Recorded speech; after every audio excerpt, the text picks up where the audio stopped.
بسم اللہ الرحمن الرحیم۔ حدیث نبوی ہے، رسول اللہ صلی اللہ علیہ وسلم نے فرمایا کہ جو شخص جمعہ کے دن غسل جنابت کر کے نماز پڑھنے جائے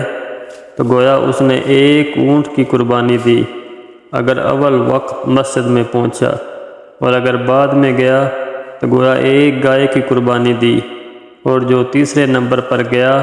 تو گویا اس نے ایک سینگ والے مینڈے کی قربانی دی، اور جو کوئی چوتھے نمبر پر گیا